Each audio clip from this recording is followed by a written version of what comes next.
সুদূর লন্ডন থেকে নাকি ছোট্ট মেয়ের রূপে মাকে দেখেছেন। ও যেটা আমাকে ফোন করে বলল যে তোমরা যা দেখছো আমি তো দেখছি একটা ছোট মেয়ে। শুনলাম মায়ের কৃপায় ইউএসএতে মাস্টার ডিগ্রি করার সুযোগ পেয়েছেন। তো ডেফিনেটলি ওনার আশীর্বাদে আমি finally I got an opportunity যে আমি ইউএস যেতে পারি অ্যান্ড মাস্টার্স পারসিউ করতে পারি। তো ফাইনালি আমি আজকে যাচ্ছি। কেউ কেউ অনুভব করেছেন মায়ের আবির্ভাব। आप फील कर पाएंगे कि आप ऐसा कुछ देखे, आप बस माँ के नज़र से नज़र मिलाइए, आपको ऐसा फील होगा। কলকাতার জীবন্তকালী শ্রী শ্যামাসুন্দরী মায়ের মন্দিরে আবার উপস্থিত হয়েছি। আজ দেখেছেন প্রচুর ভক্তবৃন্দের কিন্তু সমাগম হয়েছে। এর আগে মা শ্যামসুন্দরী দেবীর মন্দিরের ভিডিও আপনারা অনেকেই সাদরে গ্রহণ করেছেন এবং সেই ভালোবাসার টানেই আবার চলে এসেছি মা শ্যামসুন্দরী দেবীর মন্দিরে। দেখাবো এই মন্দিরে আজকে কিভাবে পুজো হচ্ছে। ভক্তবৃন্দদের মধ্যে বিভিন্ন অভিজ্ঞতা শোনা যায় মাকে নিয়ে, সেই অভিজ্ঞতাও আপনাদের সঙ্গে শেয়ার করব। আর প্রসাদ নেওয়ার চিত্র এবং ভোগ প্রসাদ যেখানে রান্না হয় সেই ঘরটিও আপনাদের দেখাবো। সঙ্গে থাকুন, দেখতে থাকুন। আমি সুমন বিশ্বাস এবং আপনারা দেখছেন টুরিস্টোলজি।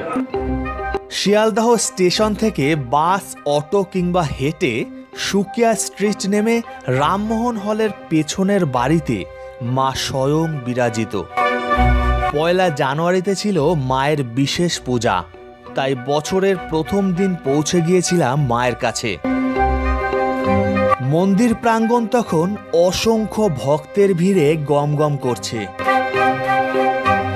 মায়ের প্রতি এক একজন ভক্তের এক এক রকম অভিজ্ঞতা। এক ভক্তের কন্যা সুদূর লন্ডন থেকে মাকে ছোট্ট মেয়ের রূপে স্বপ্নে দেখেন। পরে মায়ের ছবি দেখে স্বপ্নের সঙ্গে মিলিয়ে দেখেন সেই একই মেয়ে যাকে তিনি স্বপ্নে দেখেছিলেন। আমার মেয়ে থাকে লন্ডনে, আমি ছবিগুলো তাকে পাঠিয়েছিলাম হোয়াটসঅ্যাপের মাধ্যমে এবং ওকে আমি এখানকার সব বিবরণ দিয়েছিলাম। ও যেটা আমাকে ফোন করে বলল যে তোমরা যা দেখছো আমি তো দেখছি একটা ছোট মেয়ে। খিলখিল করে আমার দিকে তাকিয়ে হাসছে, কালো মিষ্টি একটা ছোট মেয়ে সেজে গুজে হাসছে। তারপরে আমি ওকে বলরামের তোলা ছবিটা পাঠালাম। ও বললো আমি একই দেখছি মা, খিলখিল করে একটা ছোট মেয়ে সেজে গুজে আমার দিকে তাকিয়ে হাসছে। মায়ের কৃপায় ইউএসএতে মাস্টার ডিগ্রি করার সুযোগ পাওয়ার স্বপ্ন সফল হওয়ার মতো ঘটনাও শোনা যায়। আমার অনেক দিনের ইচ্ছে ছিল যে যাতে আমি মাস্টার্স কমপ্লিট করতে পারি ইউএসএ থেকে অ্যান্ড তারপর আমি মায়ের কাছে এখানে আসতাম। রেগুলারলি আমি আসতে পারিনি, বাট যে কবার এসেছি আমি মাকে জানিয়েছি যে আমি করতে চাই। তো ডেফিনেটলি ওনার আশীর্বাদে আমি finally I got an opportunity যে আমি ইউএস যেতে পারি অ্যান্ড মাস্টার্স পারসিউ করতে পারি। তো ফাইনালি আমি আজকে যাচ্ছি অ্যান্ড আই হোপ মায়ের আশীর্বাদ আমার সাথে থাকুক অ্যান্ড মা এখান থেকে কাউকে খালি হাতে ফেরান না। তো আই হোপ আরও লোকে আসুক এখানে, মাকে দেখুক, মায়ের দর্শন পাক। আর and wish everybody a very happy new year and a prosperous new year. এক ভক্ত সুদূর ইতালি থেকে মাকে দেখার প্রার্থনা করেছিলেন। তারপর তিনি কি ইতালি থেকে মায়ের কাছে আসতে পেরেছেন? আসুন জেনে নিই সেই ঘটনাটি। মাকে যখন আমি প্রথম দেখেছি তখন মনে মনে মাকে খুব ডাকতাম যে মা তুমি আমাকে তোমার দর্শনে নিয়ে চলো। সবথেকে বড় আশ্চর্য যে মাকে শুধু মনে মনে ডেকেছি আর মা আমাকে 1 মাসের মধ্যে নিয়ে এসছে। আমার টিকিট পাচ্ছিলাম না ফ্লাইটের, মানে এতটা সব বুক ছিল। যে কোনো কারণে হোক টিকিটের ফ্লাইট আমি 1 দিনের মধ্যে পেয়ে গেছি। পেয়ে এখানে আমি কলকাতায় ল্যান্ড করেছি এবং যতবার মাকে ডেকেছি কোনো বিপদে পড়েছি মা সব সময় আমাকে বিপদ থেকে উদ্ধার করেছে। যার জন্যে মার এই অদ্ভুত লীলার জন্যে বারবার মার কাছে ছুটে আসি। মা যে এখানে জাগ্রত তার অনেকেরই অনুভূতি হয়েছে।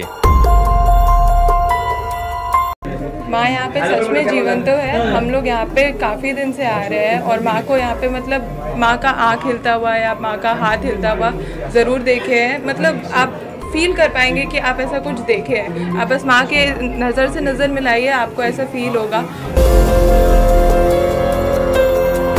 1 জানুয়ারির বিশেষ পূজা উপলক্ষে পূজা দেওয়ার জন্য মন্দিরের গলিতে প্রচুর মানুষের লাইন পড়েছে। তো গলি থেকে ঢুকেই ডান দিকে রয়েছে এই ঘরটি। এখানে বিভিন্ন ভক্ত এসে তাদের পুজোর সামগ্রী দিয়ে এখানে পুজোর জন্য নামগোত্র দিচ্ছেন এবং এখান থেকেই পুজোর সামগ্রী চলে যাচ্ছে মায়ের কাছে, সেখানে নামগোত্র অনুযায়ী পুজো নেওয়া হচ্ছে।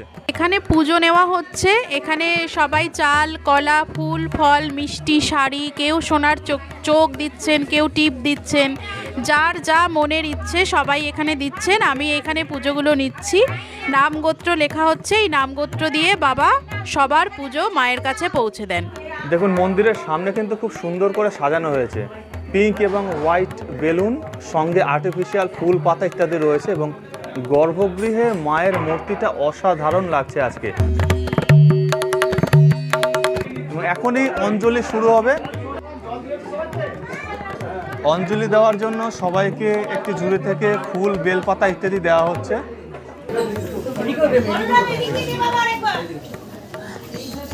গঙ্গা জল ছুটিয়ে দেওয়া হচ্ছে ভক্তদের উদ্দেশ্যে। ओम आयुर्देहि यशो देहि भाग्यं भगवती देहि मे पुत्रां देहि धनं देहि सर्वां कामंश्च देहि मे दुर्गतारिणी। মায়ের গর্ভগৃহ থেকে একটি ঘরের মধ্যে থেকে আসলেই রয়েছে বাবার একটি মন্দির, সেখানে বিশাল বড় একটা শিবলিঙ্গ রয়েছে। তো এই শিবলিঙ্গের মাহাত্ম্য কিন্তু আপনাদের বলেছি যে অনেক সময় রাতের বেলা মায়ের মন্দির থেকে কিছু ছন ছন আওয়াজ করতে করতে বাবার মন্দিরের দিকে আসে। তো শিষ্য ভক্তদের বিশ্বাস যে মা রাত্রিবেলা বাবার মন্দিরে এসে উপস্থিত হন।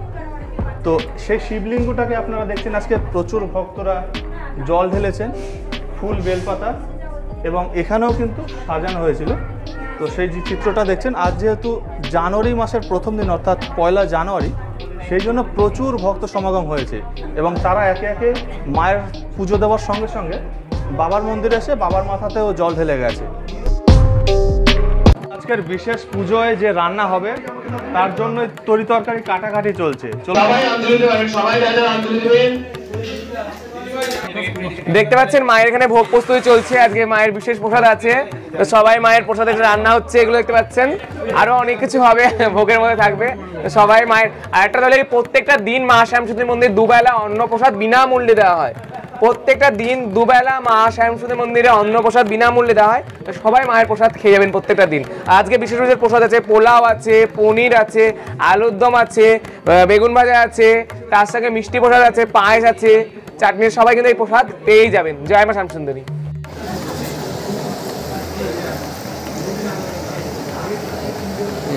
মায়ের গর্ভগৃহের ডান দিকে সোজা আসলে রয়েছে রান্নাঘর।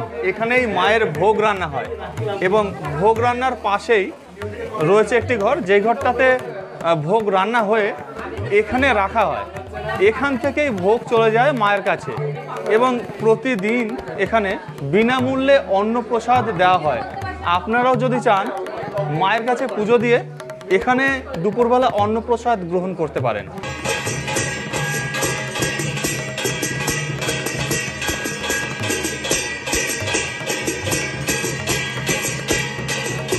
পুজোর পর শুরু হলো প্রসাদ বিতরণ। শোনা যায় মহালয়ার দিন একটি বাচ্চা মেয়ের রূপে মা দেখা দিয়েছিলেন এবং সেদিন তিনি চাল কলা খেতে চেয়েছিলেন। এই ঘটনাটি সম্পূর্ণরূপে আগের ভিডিওতে দেখিয়েছি। ভিডিওটি না দেখে থাকলে এই ভিডিওর ডেসক্রিপশনে দেওয়া লিঙ্ক থেকে আগের ভিডিওটি দেখে নিতে পারেন। মহালয়ার দিন মায়ের আবির্ভাব তিথি উপলক্ষে মন্দিরের বাৎসরিক উৎসবে প্রচুর মানুষের সমাগম হয়। প্রত্যেক অমাবস্যায় মায়ের পূজা হয় অন্ধকারে। শুধুমাত্র দীপান্বিতা অমাবস্যা অর্থাৎ কালী পুজোর দিনে আলো জ্বালিয়ে মায়ের পুজো হয়। প্রতিদিন মন্দির সকাল 7টায় খোলে আর মায়ের ভোগ হওয়ার পর দুপুর 1টায় মন্দির বন্ধ হয়। আবার বিকেল 4টে থেকে রাত 8টা অবধি মন্দির খোলা থাকে। অমাবস্যায় সারা দিন মন্দির খোলা থাকে। সেই দিন ভোর 4টে থেকে রাত 12টা অবধি মন্দির খোলা থাকে। প্রতিদিনই মায়ের মহিমা মুখে মুখে বহু মানুষের কাছে পৌঁছে যাচ্ছে। ভক্তদের বিশ্বাস মা খুবই জাগ্রত। ভিডিওটি ভালো লেগে থাকলে অবশ্যই লাইক করবেন, কমেন্ট করবেন এবং শেয়ার করে অন্যকেও দেখার সুযোগ করে দেবেন। আর আপনি যদি বেড়াতে ভালোবাসেন আর এমনই ভিডিও আবারও দেখতে চান তাহলে এই চ্যানেলটি অবশ্যই সাবস্ক্রাইব করবেন এবং পাশের বেল আইকনটি ক্লিক করে অল প্রেস করবেন, যাতে পরবর্তী নতুন ভিডিও নোটিফিকেশন সবার আগে আপনার কাছে গিয়ে পৌঁছয়। তো ভিউয়ার্স, ভিডিওটি আজকে এই পর্যন্তই, আবার দেখা হবে পরবর্তী নতুন ভিডিওয়ে।